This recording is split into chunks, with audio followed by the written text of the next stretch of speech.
I realized that I introduced Triada and I introduced Maggie, and I didn't really introduce myself. I am Jan Poppendieck, and I'm one of the founders of the center, and I'm a professor emerita of sociology, and I'm the policy director at the New York City. Use the mic. Good idea. Thank you. Okay.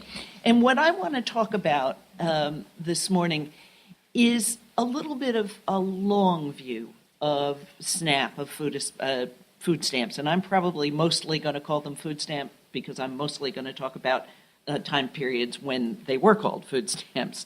I'm still trying to figure out how long it takes to change the name of a program that's been part of our national language for 50 years. So I'm hoping that looking back at some earlier attacks on food stamps and the outcome of those attacks downstream and in the long run, we can learn what we might do to mitigate the harm or to head some of this off. So I'm going to start with Gerald Ford in the mid-1970s, and there might be a few people in this room who remember the gas rationing and the big disruptions to our economy in the mid-1970s. But one of the things that happened when energy prices skyrocketed is that food prices skyrocketed. Food jumped much more than the overall consumer price index, and that resulted in an increase in the food stamp benefit. At the same time, there were disruptions in the economy, so the number of people in need and eligible for food stamps rose, and so there was a big surge in participation. And the Ford administration responded by characterizing the food stamp program as, quote, totally out of control, sometimes called wildly out of control. He argued that it was helping people whose incomes were above the poverty line, who didn't really need the help.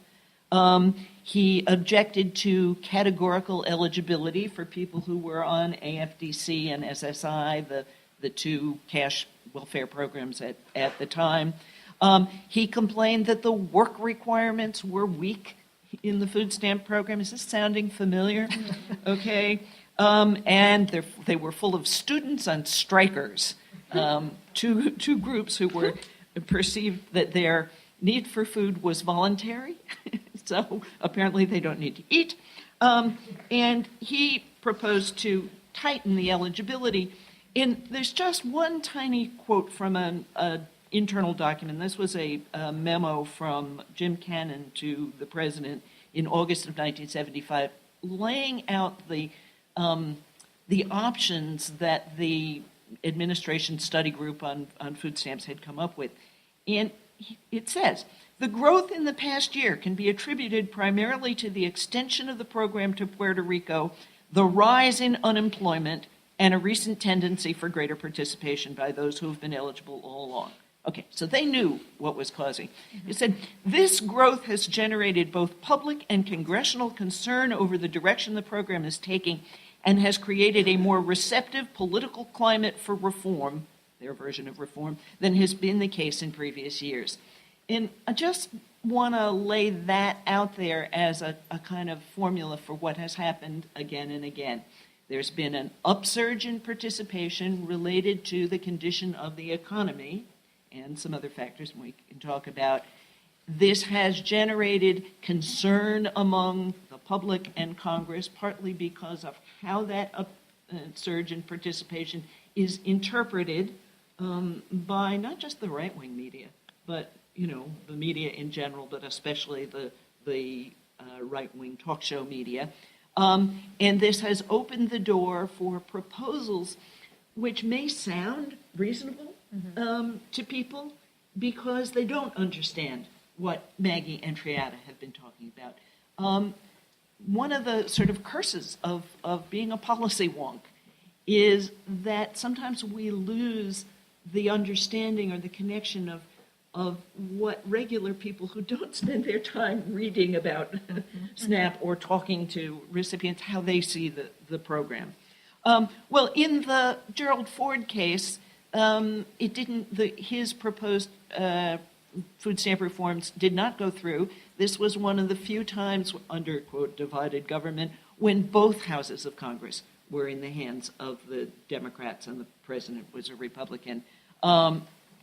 Looking back over that chart on government, divided government, who's in charge, I have to tell you, I would take a Democratic Congress over a Democratic president any day if I can't have. All right. But bipartisanly speaking. Okay. So moving on to the next round of attack on food stamps, it was when Ronald Reagan came into office. I just guess I should back up and say that the discussion of food stamps as a public policy arena during the Ford administration actually created the context in which we got what was possibly the single most important reform of food stamps in the late 70s, which was the elimination of the purchase requirement. You used to have to buy your food stamps, and then you got an amount of food stamps worth much more than what you had to pay for them.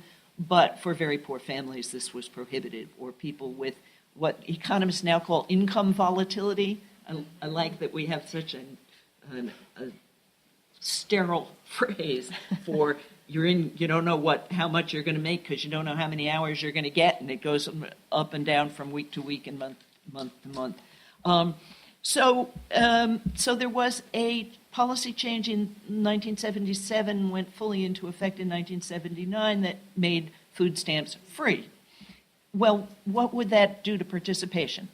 You can figure this out. There was another surge in participation. People became alarmed. People in positions with a bully pulpit were able to talk about things being wildly out of control, about the program being full of frauds and cheaters, of all the kind of myths and stereotypes that people who are hostile to this kind of assistance for poor people use. And so Reagan succeeded, and I'd say Congress went along with it. It wasn't just the president. But Reagan succeeded in taking $7 billion out of the SNAP, or the food stamp program, over 4 years. It was compared to a $21 billion cost, so it was a very substantial hit. I mean, $21 billion a year. Okay, the Reagan cuts. Reagan also proposed block granting food stamps.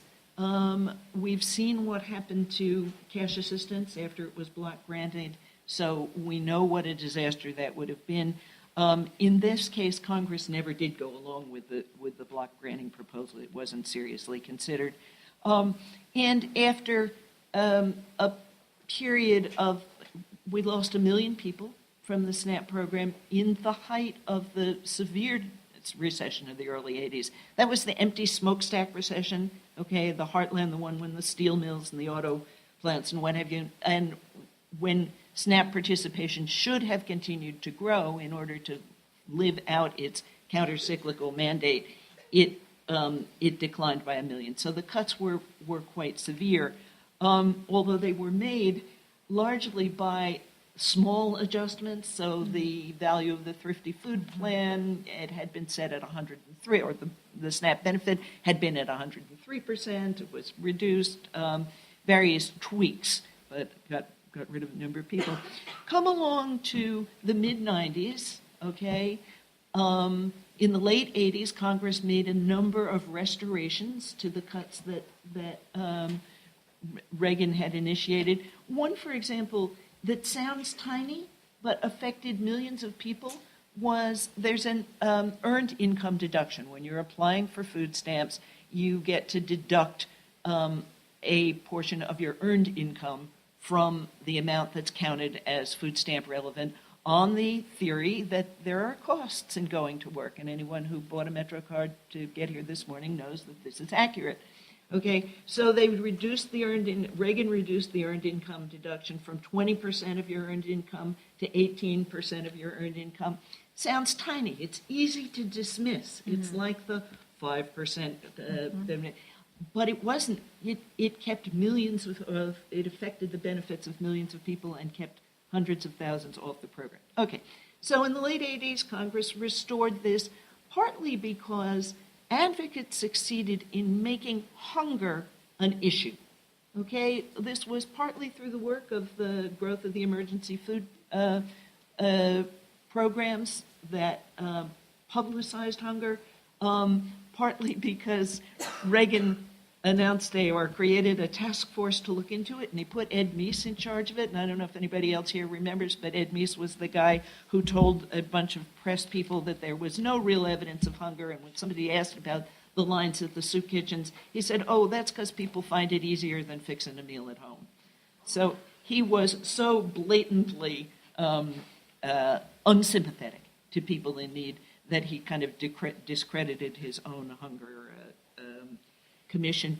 But anyway, moving on to the Contract with America phase, as Maggie noted, the Contract with America, which, remember, Newt Gingrich and a bunch of Republican insurgent Congress members running on a shared platform of the Contract with America.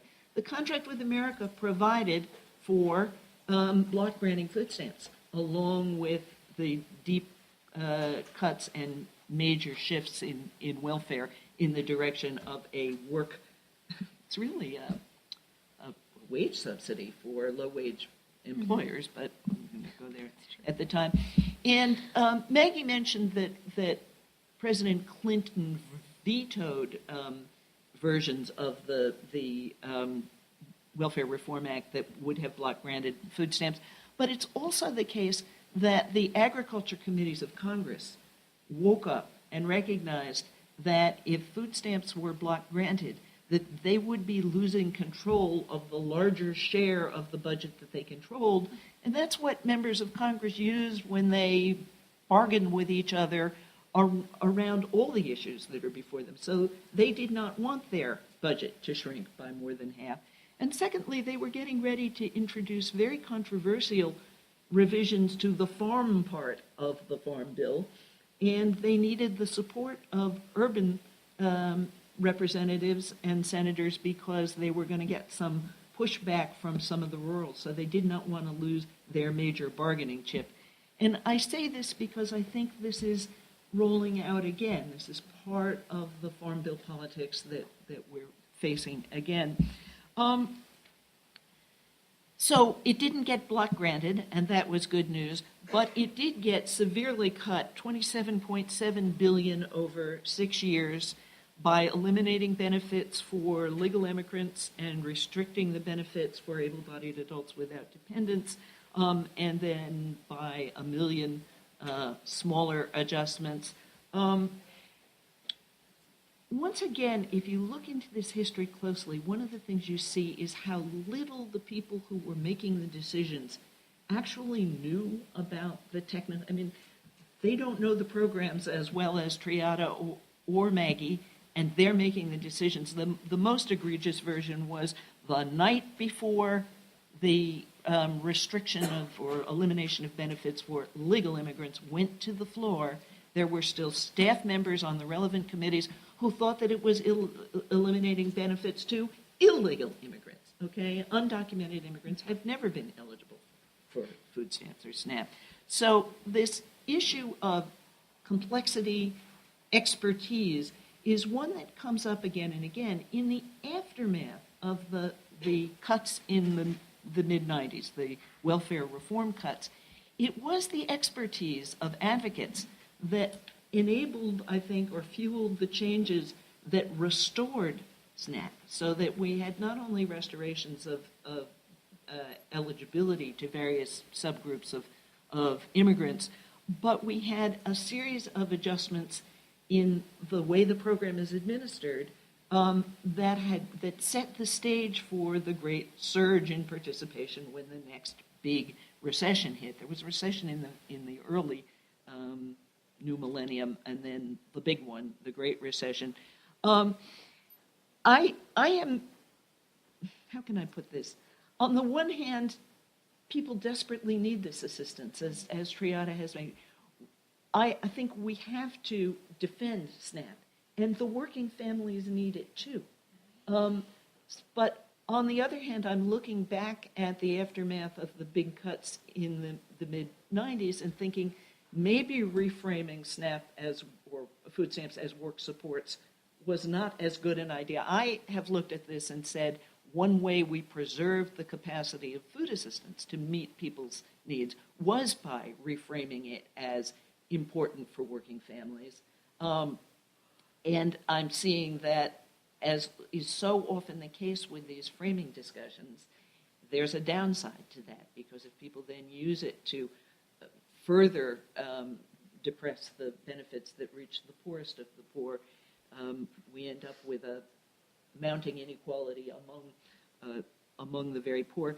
The one argument that I think, as I look back over these previous attacks and the sort of recuperation of SNAP and food stamps from them, the two arguments that I think have had tremendous power, one has been enlisting most governors and mayors, not our mayor in New York, but many governors and mayors, to understand the value of bringing SNAP dollars into their jurisdictions, so that many governors and mayors made a journey from lukewarm support or even opposition to food assistance to supporting outreach, welcoming SNAP. And I think this peculiarity of federalism that allows one jurisdiction to pull in dollars from another has been an important dynamic.